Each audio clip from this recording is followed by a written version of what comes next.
I'm great. Happy to be here, David. Awesome. So for the folks that want to join us, I'll post a link on the comments, and you can join us at the end for a Q&A.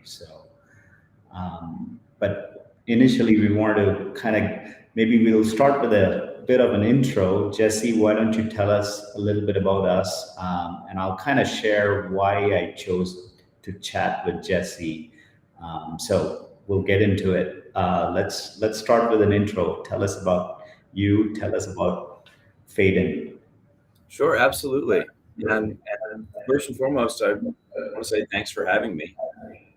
Definitely an honor to have been reached out to, and from hearing previous podcast episodes and learning and reading about previous guests, definitely uh, an accomplished group. So certainly honored to have been contacted for this. So yeah, I am a director for our preferred partnership program at Phaidon International, which is a global recruitment agency. And I've been with the company for over 7 years. In fact, this is the only place I've ever worked. The preferred partnership program is more or less our strategic partnerships and client relations division. And I oversee the team for financial services and technology nationally across the United States. Phaidon itself is a micro specialist niche agency. As I mentioned, we are global. And I'm based out of New York City, where we have over 300 employees in this office. Phaidon has surpassed 1,500 globally. And pretty cool story about how quickly we've grown. When we moved from London in 2013, there were 7 Brits who moved from London. And just in less than 10 years after that, we have over 300 in New York and over 500 in the US. Wait, it's less than 5 years, you said? Less than 10. So we moved seven guys moved from London in 2013. Yeah. And that 7 has become over 300 in New York alone.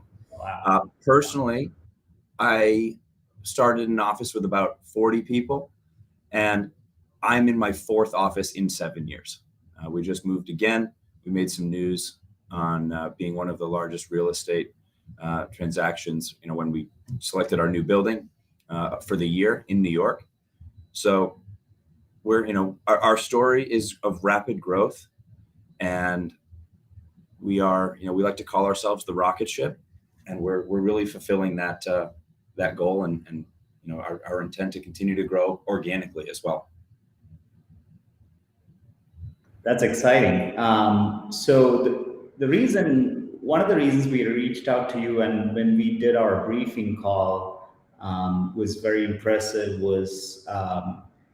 Kind of your general career path, just where you started, and we'll kind of dive more into that and how quickly you grew and became a leader in the company, and rose up the ranks, which I think is an inspiring story that we can share to this world, LinkedIn world.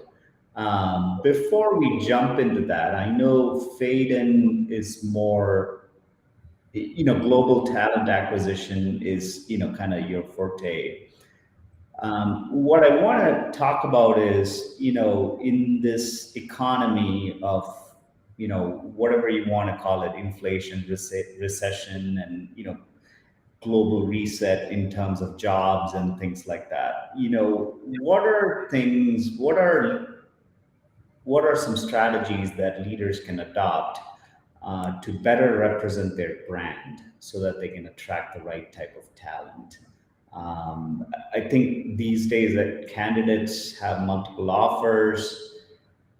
So in that context, I want you, share your expertise on what you are seeing with the markets. Yeah, absolutely. I think if we wind back to get the full picture, you kind of have to wind back to 2019, which I would call pre-pandemic, which we'll refer to as normalcy for this sake, right? And then you have the period of 2020, and then you have the period from post 2020, let's call it about March of 2021, until now.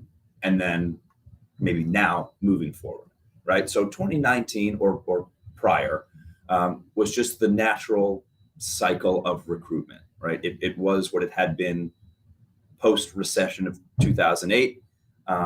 It was it's always been a growing industry, but it kind of, rose and, as the sun rose and set, the recruitment industry carried on.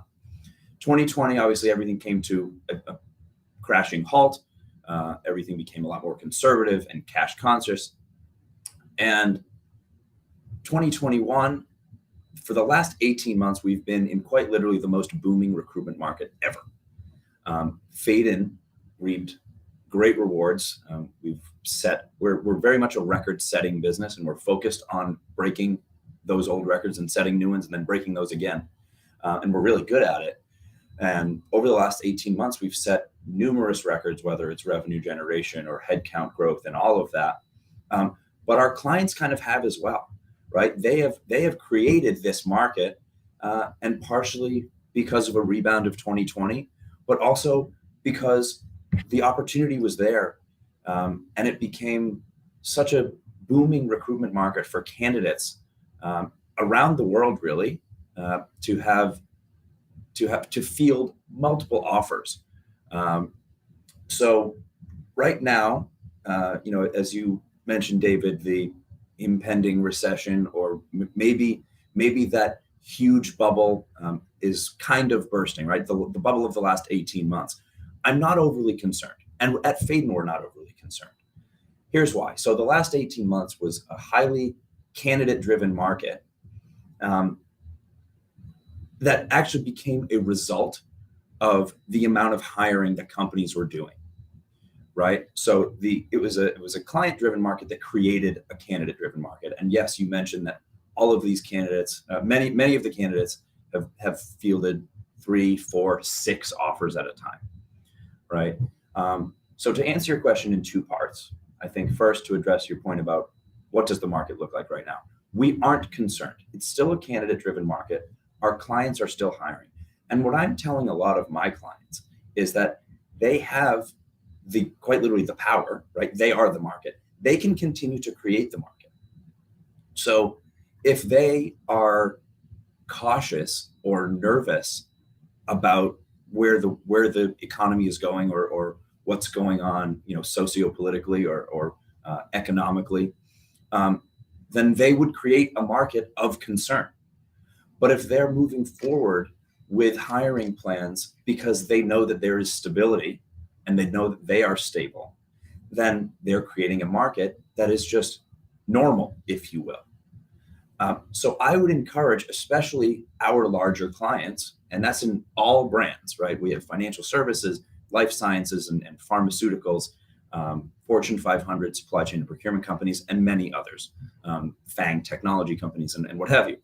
So rather than be nerved or unnerved, I should say, by this current market, stick with your plan, right? If you've overhired for the year, and if you've hit your hiring quota for the year, that's one thing.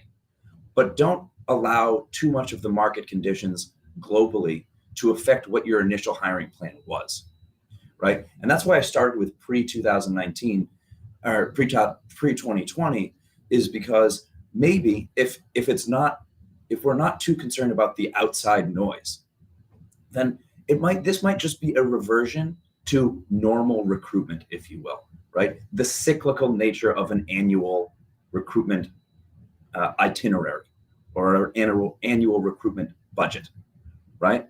So this getting into Q4 of the calendar year, in the second half of the year that we're in, we might just be seeing a slowdown because headcount has been filled for the year, which then in turn would lead me to believe, given my 7 years in this industry, that in the beginning of next year, whether it's January or early February, we're going to start to see that activity pick up again. So I think there's no need, and this is why Phaidon is not concerned and why we've proven to be recession proof. We were profitable in both 2008 and 2020. I believe that if this is just a cycle, we're well positioned because of our specialty, and our niche brands in other areas, to be able to just pick back up and continue to be profitable, and facilitate a recruitment market of growth over time, over the next few months. Yeah, Okay. I'm curious. Then what are you telling as Phaidon your clients who are hiring? What's the sort of advice you're giving them? Yeah. So I think it still remains a candidate-driven market, right? To quickly address that point that you made, it still remains a candidate-driven market, for the sense of, yes, they still have multiple offers. So what are we telling our clients? We're telling them that they have to move really quickly, because if they're delaying, they're risking losing those candidates to other processes, or if they're deliberating too long on confirming headcount, they're missing out on where the good candidates, the qualified candidates are going, right? So we have continued to, we are consultants by title, by nature, right? We don't just consider ourselves pure salespeople. We are consultants. So we like to, provide solutions and tell our clients, this is what's best for you in order to fulfill your headcount goals for the year and to stay competitive with the market. Sure, paying well, and being in the top tier of competitive on compensation, but and we actually created a white paper on this, on how to provide a positive candidate experience and make efficient hires. Sell the company, sell the brand that you are representing. Be responsive and provide a positive candidate experience. Be communicative, right? All of these things to us are going to allow our clients to facilitate their own hiring success. Be present, right? Sell the team, sell organic growth opportunities. And I think being able to do that while ignoring that outside noise that I mentioned will enable them to continue on, how to maintain their hiring goals throughout the year.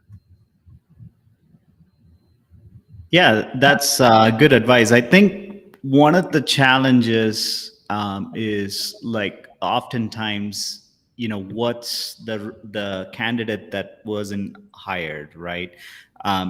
Or the sort of like the road not taken. If you can seem to pull the trigger, hiring managers have difficulty, pulling the trigger on a candidate.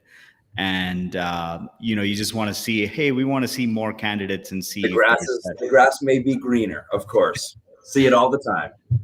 Yeah. So I think that's good, kind of knowing, perhaps, and there are other ways to mitigate that through a contract to hire, or perhaps, like, if you're not sure about who to hire, and hey, this person may be a fit, but we don't want to kind of commit to employing them right away. There are other ways to mitigate that too, right?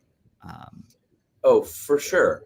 And look, being decisive, actually, the final point in our guidance on a good recruitment process. The final point is be decisive, right? If it's a no, that's fine. Explain why.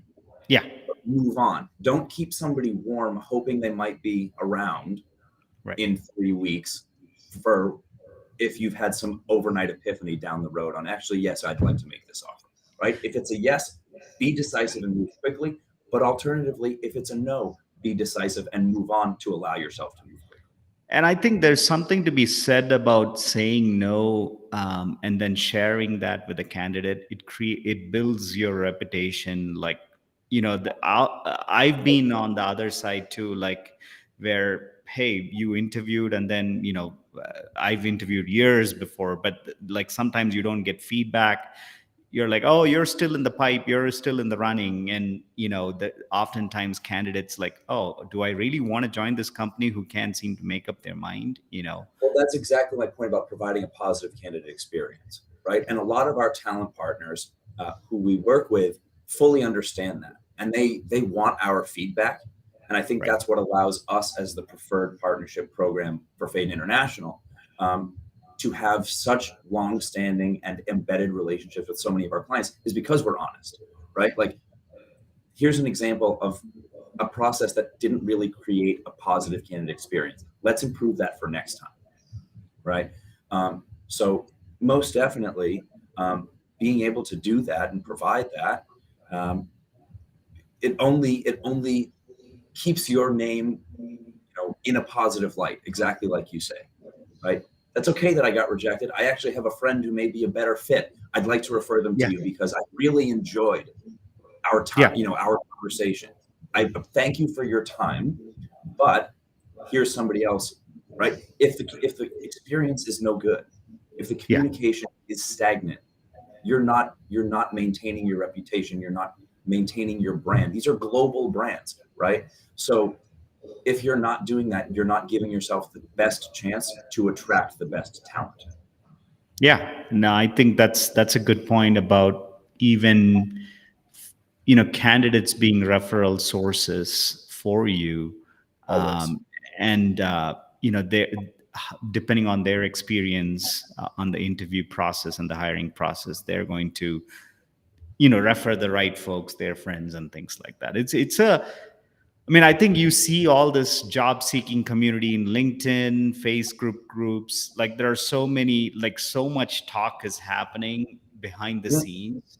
I think it's important for employers to know about that and kind of create that positive reputation, social capital for themselves. Without question. Without question. Now let's look at the candidate side of the house, right? What sort of advice are you, or recommendation, or perhaps even on your consultation that you're giving the candidates when they have multiple offers, right?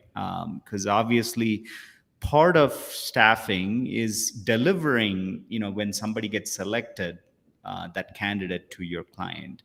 So I'm curious, when somebody says, hey, I've got 5 different offers, what's your advice there? Yeah, of course. Well, first and foremost, of course, we hope that they select the offer that they have with us and not somebody else. But joking aside, I think it's really important for candidates to really do a full diagnosis and see the full picture of what is best for them, right? Of course, we always have candidates who are money motivated, right? I don't care where I work. Whatever offer is the highest, I'm going to wait and see them all through, and I'm going to take the one that's the highest title or that pays me the most or what have you, right? But where we as a business find like our most gratifying placements are the ones where we can maybe move somebody back to closer to their family, or allow them continued remote work flexibility or a hybrid schedule because they need it in their personal lives, right? So our advice to candidates with multiple offers generally is, think about what is best holistically for you, right? And how can we help you come to those conclusions? Why do we think the client or multiple clients we may be representing with you are the best fits for you? Okay. I think maybe what sets us apart, again, caveat is that I've never worked at another recruitment agency, so I don't know the internal workings there. But I think what sets us apart is that we genuinely care about our candidates and we treat them as people, not a resume with a price tag on it, right?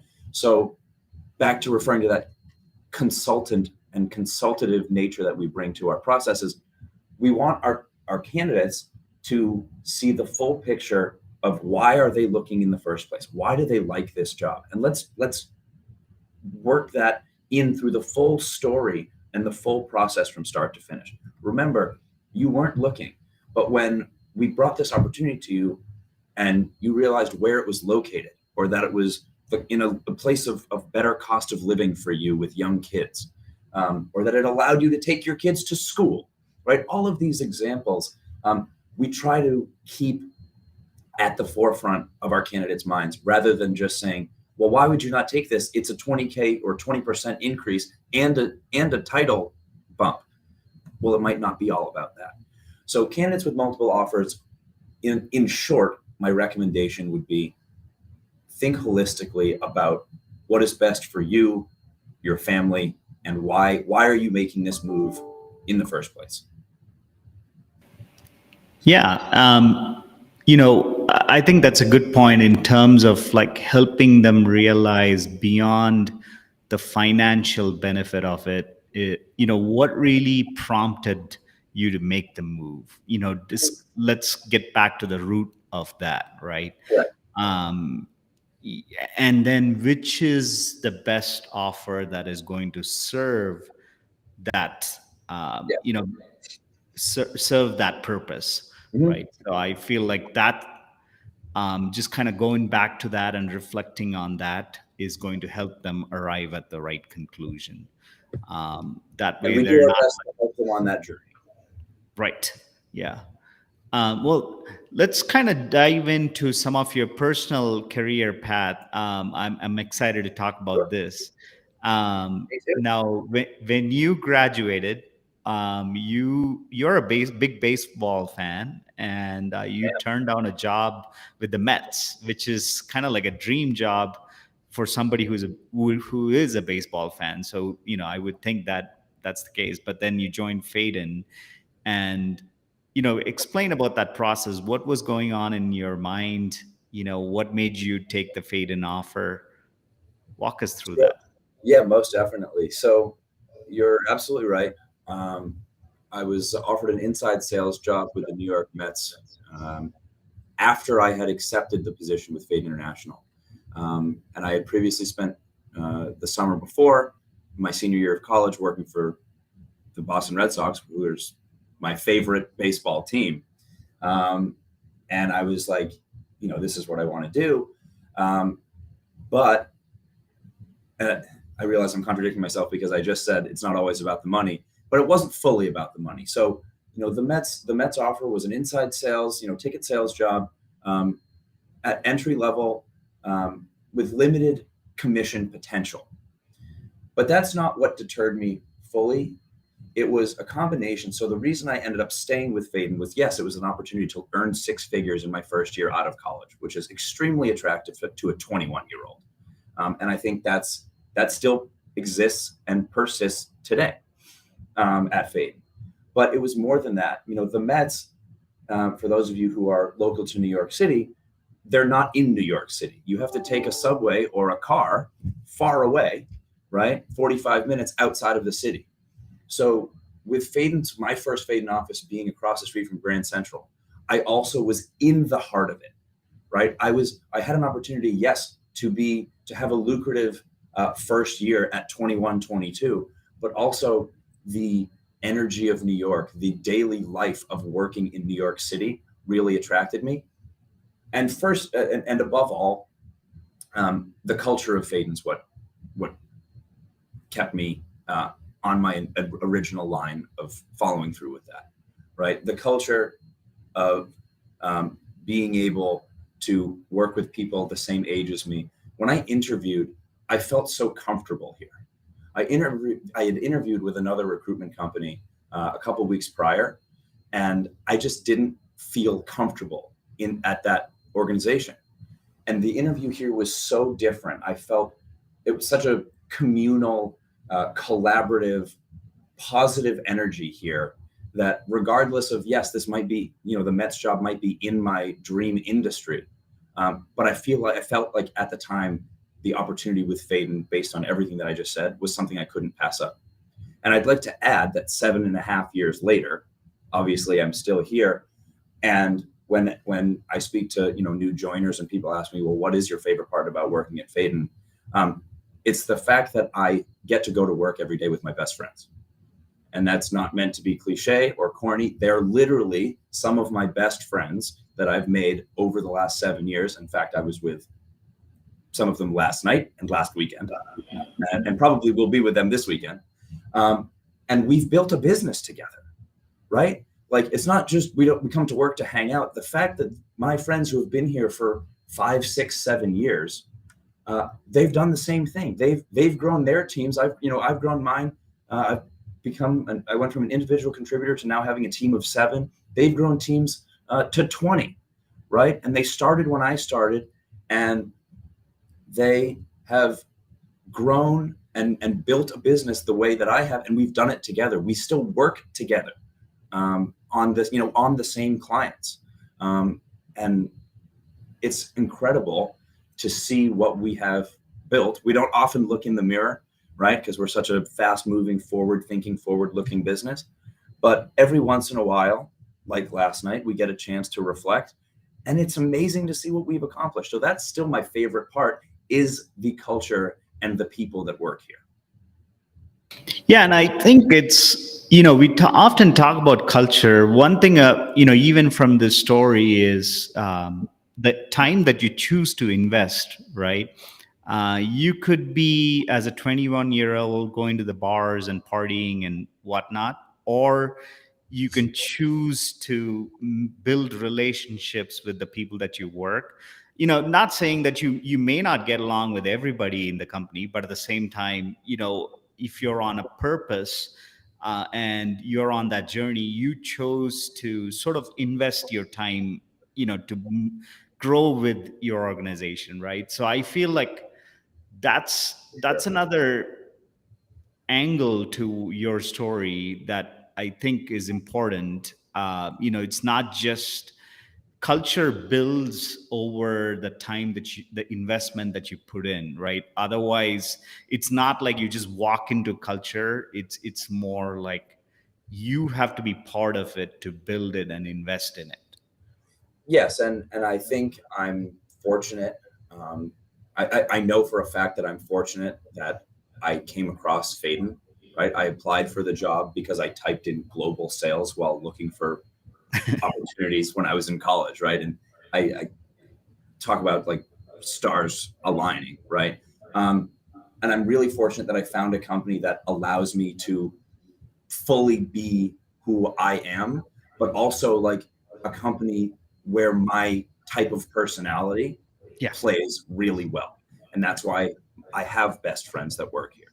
It's all the same, and that's not to say that with my friends, we don't go to the bars and we don't party. And I think that's maybe why we've become friends. And Phaidon is very much a work hard, play hard culture, but it's what we do in between the lines, as they say in sports, right? That has really allowed us to accomplish what we have. It's more the celebration after it's gone well, what we do, afterwards. Yeah. And, one thing we talked about was your first success that you saw at Phaidon, in terms of customer relationship. You had this customer that you landed. It was a small account. I think you said it was just one person who you staffed and recruited and helped them hire. And then the account grew. Yes. What are some key learnings from growing that account, from a customer relationship standpoint? Yeah. I really like that question, actually, because I think it kind of plays into the bit I just mentioned about, how I've been able to be myself at Phaidon as well. But in this role, right, recruitment is very much a people business. Sure, it's sales, and sure, it's consultative, but maybe, sales and consulting are people businesses too. One thing I've learned is that I'm extremely passionate about people. I've learned that here. And yes, largely because I work at an organization in which I, collaborate and interface with lots of people every day, internally and externally. So I think the importance of understanding people and being a human being about it is really integral to having success in client-facing roles, right? And when you're recruiting here, the candidates can be our clients, right? It's not just putting a price tag on their head. It's asking them about their family and what is best for them and their career. And on the client side, right, I recruited in this business for about 3 years, had some success, and moved into the team I'm on now 4.5 years ago. And now as I mentioned, oversee the program.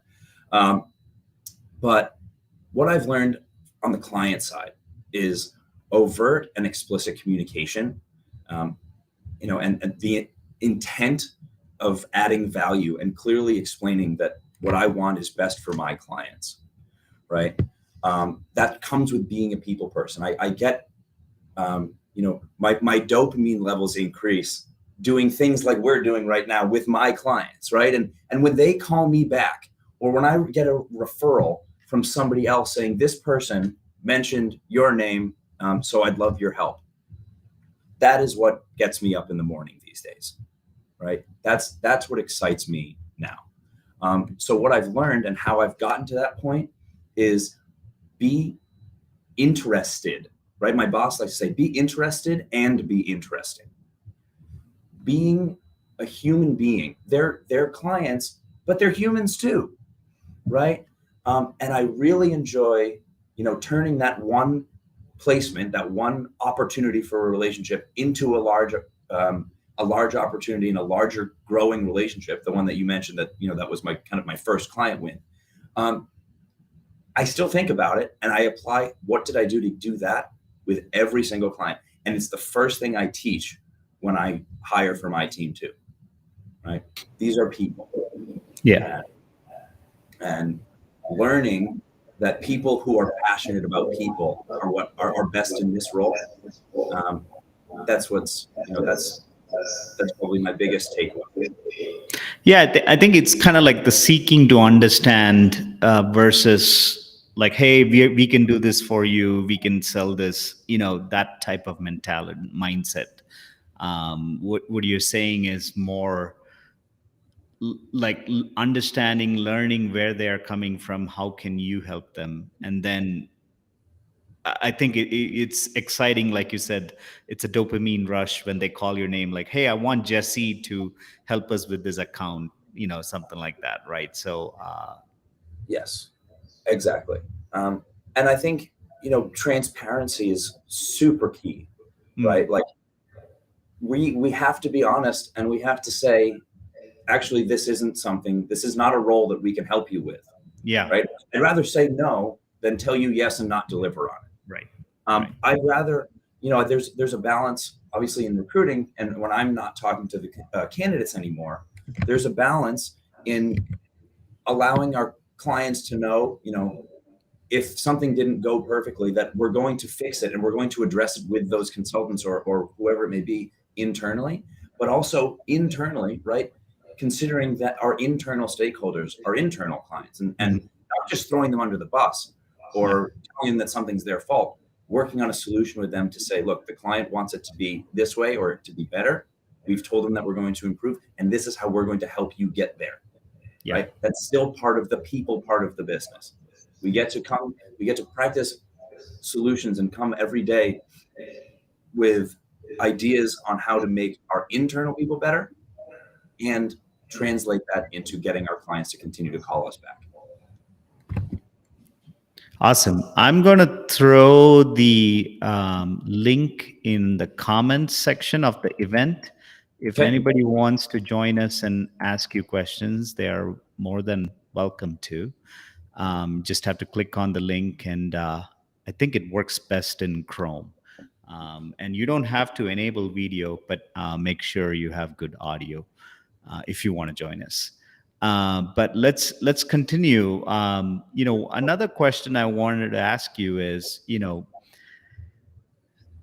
and this is kind of very important as people are coming out from schools, grad schools, and perhaps even coding schools, right, these days, and they're looking for jobs and transitions and things like that. As you moved up, sort of like, from a fresh grad being hired, individual contributor, to expanding your customer base, developing a team, building a team, and now becoming a team lead, getting into leadership roles. Yes. Number one, what's that transition look like? What took you by surprise? Things that you learned along the way. Talk to us about that. Sure. So I think I'm a really loyal person. And I think my company recognizes that and recognized that. I think my friends would tell you the same thing. And I've realized at Phaidon International that it actually used to be one of our values, one of our three core values was loyalty. And, you know, I got very comfortable here, and, you know, I don't know if the grass is greener. I don't care to check because I'm very comfortable here, and I'm loyal to Phaidon International because of the opportunities that have been provided to me. So as I came into my role, right, like I think patience is something that I have had to practice a lot here because it's sales and not everything is perfect. But there were times, you know, if I'm being fully transparent, there were times where I was hoping for maybe a more expeditious route to the seat I'm in right now. But being patient and being loyal has ended up paying off eventually, right? Let's talk about, I just want to make sure I capture this, right? Let's talk about loyalty. What does that mean to you? Let's expand on that. Sure. So to me, generally, loyalty to me means having whoever it is, best interest, genuine best interest at heart, right? Obviously, you're loyal to family, but being loyal to friends and being loyal to a company is probably different. I'm loyal to Phaidon because I see the continued growth trajectory that I have here. I'm loyal to them because over time I've been here and I continue to be here, and I continue, you know, as a shareholder in the business, I have Phaidon's best interest at heart. Mm-hmm. So that to me is loyalty. Is I am committed. They know that I am committed to them to grow the business, and I think in return they've committed to me that they're giving me the keys to do so. What exactly, I mean, obviously when you joined Phaidon, you didn't have any sort of allegiance, I'm guessing, unless you had somebody like a friend or somebody there. I'm curious, where was that transition from like, hey, this is just a job, to like Phaidon is a brand that I want to be associated? Like, what strings did Phaidon pull on you? Yeah. There's been a couple I guess instances, right, where I've been able to kind of dip my feet in or a little bit further. And I would be lying to you, like I said, I'd be lying to you if I said it's been a perfect 7+ years. But the first time I think I realized it was when I realized that I was really close to people here. And what would be the point of leaving my friends behind to go, you know, when I still have a really good platform to succeed and succeed financially, what would be the point of leaving my friends behind? The second was when we realized, you know, that we're a privately owned company. So the opportunity to become a shareholder and grow in the business that way, that would definitely be, you know, as you put it, a string that they pulled. And third, when I would say the most recent would be when I came into the current role that I'm in now. The truth is that I kind of needed some things to fall my way, but they did, and my loyalty and patience, I think, paid off, because I've returned that to them by growing the team, not only in revenue significantly, but in headcount from 2 to 8.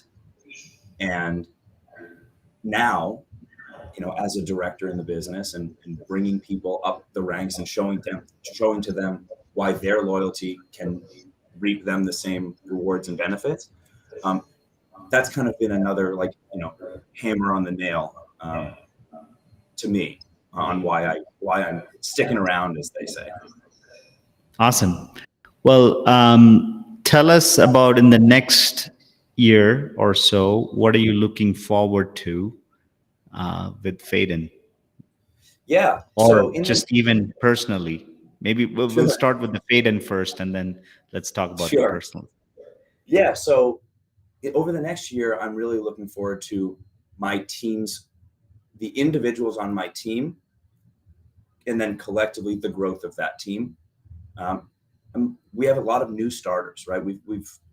It's a fairly young team in the sense of the team has gone from 2 to 8 in the last year, right? The most tenured person under me on my team has been here for 3 years. Everyone else has been here for 1 or less. So I'm really looking forward to their continued growth and helping them grow and learn and be reliable resources in the business, making people better over the next year, and almost being, as a byproduct, me being able to do more things hands off because I've made my team so much better over the next year that I can go help bring the business forward in other ways, right? Strategically and directionally, and forward thinking, forward thought. I'm looking forward to being able to do that because over the next year, I've helped my team get so much better. Personally, Yes. Personally, so I'm still fortunately I'm still in my 20s, and to me, I look forward always to new experiences. New York's a really easy place for that. I think there's something like you can eat at every single restaurant in New York, you can eat at a new restaurant every day in New York for 30 plus, 50 plus years. You still haven't eaten at every restaurant. So I continue to look forward to new experiences, travels, of always, spending time with my family and being able to share, the financial success that I've had recently with my family. I look forward to being able to do that as well. That's awesome. Where do you go for learning, about new things as you improve yourself? What are some, channels that you use, podcasts or, whatever it might be? Yeah, that's a great question. I really like that question. So as I mentioned earlier, very much a people person. So I like learning from people face to face, right? Like our conversation today, and our previous conversation, right? Being able to take from you about what you do and how you run your business, how you run your podcast. So I like having conversations like that and learning from people. I guess I would say, hands-on or in person. I enjoy. So one thing I always tell my team is the day you stop learning, is the day that I've stopped doing my job. Right? Not that they have to learn every single thing from me. And I tell them, go ask other people, because I want you to have perspective. I want you to have other perspective from others in the business. Because number one, I don't know everything. Number two, you're only getting my voice. So if you hear something from somebody else, it may resonate more, or it may land in a way that I wouldn't have thought to communicate. So I personally like to learn at work, and I like to learn from the people at work. I guess there's some overlap into my first conversation or my first answer here, but I don't want to stop learning at work. I don't want to stop growing. How do I like to learn? I like to improve my business acumen. So last year, Phaidon actually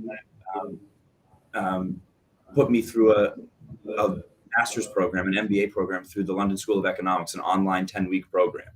And it's voluntary, but you have to be given the opportunity to raise your hand. And I said yes, because I'd like to learn how I can apply some more business acumen in my day-to-day.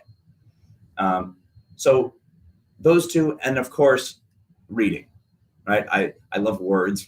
My mom and I have always had a bond over learning new words and big words and things like that. So I really enjoy reading and pausing my reading to look up what a new big word may mean. So I'd say those three. Yeah. Tell us about a book or something that you read in the last year or so that's that you would recommend to others? Sure. I actually was prepared for this question because I know that you've asked some previous guests this as well. Um, the book that I've enjoyed the most over the last year was Green Lights by Matthew McConaughey. Yeah, Um, I've heard about I that book. Yes, I think because of the author, it did quickly rise to becoming one of the New York Times bestsellers of the year. But I really enjoyed it and read it. I flew through it. I Yeah, think I finished it in less than a week. And really. yes, What's I've heard so much about that book, and obviously Matthew McConaughey may have some political aspirations. Maybe he might become our future president someday. But yes. I'm curious. What are the things in the book that you think people are attracted to, or Yeah, resonate? for sure. So for me, um, the relatability, right? He's the ultimate A-list celebrity, but Yeah, his style, the way he tells stories, makes him seem like he's Matthew from down the street. got it. Um, he's a regular Relatability. guy, Yeah. yes, Mhm. and he's an extremely good storyteller. I think Got that's it. another reason why I was able to fly through it, is because Yeah. you're turning quite, you know how they call it a page turner. You're quite literally Yeah. turning the pages because you're so enthralled in the story that he's telling Yeah. at that moment. Mm. And why I liked the book is his relatability and his storytelling. He ties that into a little bit of like, here's some unsolicited advice as well. Got Like it. Mhm. he gives commencement speeches, and Yeah. he speaks at conferences, and I've seen some of them, and frankly, like, some of the content is from the book. Yeah. So, what do you say at a commencement speech? How are you going to change the world this way, and how are you going to bring what approach to life and doing this and this?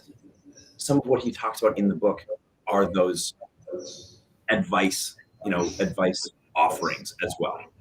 So that's why I liked it. You immediately feel like you can relate to the guy because he's such a regular guy. He's an incredible storyteller, and you get a little bit of life guidance along the way.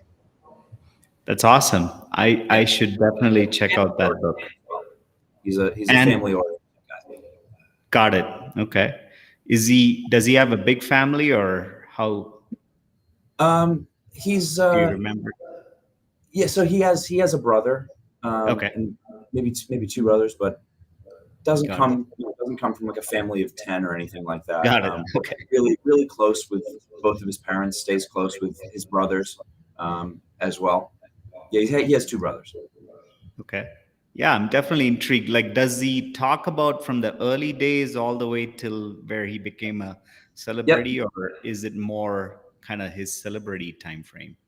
No, it's his whole life, and I think maybe that's something else that I liked about it is it's not about Matthew McConaughey the actor. Of course, he brings up his role in Dazed and Confused and how he took on other certain roles, but he talks about a lot how he stepped away from acting to kind of redefine himself or Mm. find himself, and the Yeah. experiences that he had doing that, traveling in Africa and traveling. Um, you know, Having like soul searching trips in New Mexico and Arizona, like that type of stuff. And he talks about moving to Australia where he lived when he was 18 years old. So before he was anybody. So yeah, he definitely peels back the onion on his personal life, and does it in a really entertaining way. That's awesome. Well, Jesse, I think we're at the end of the hour. We've shared a lot about your personal stuff as well as things about Phaidon, your success. Very inspirational. We really appreciate you and thank you for your time to be on this LinkedIn Live with Get in the Mode. Oh yeah, absolutely loved it. Thank you for having me. Always good to be able to plug Phaidon when I can. We are a growing business, so if anyone's listening and has ever thought about a career in sales or consultants or recruitment, I would love to, obviously speak with anybody. So yeah, Where really enjoyed it. where can people reach you? What's the best way? I'm on LinkedIn. Very easy to find. From prior experience, I don't think there's too many Jesse Scaffs out there in the world. So Okay. just search my name and I should be easy to find. Phaidon International, our website itself. And, I guess I wouldn't be plugging the preferred partnership program and the business development team without saying, if anyone listening also has any hiring needs, let us know. We're happy to help with that too. But yeah, David, thank you so much. Again, I appreciate the team reaching out.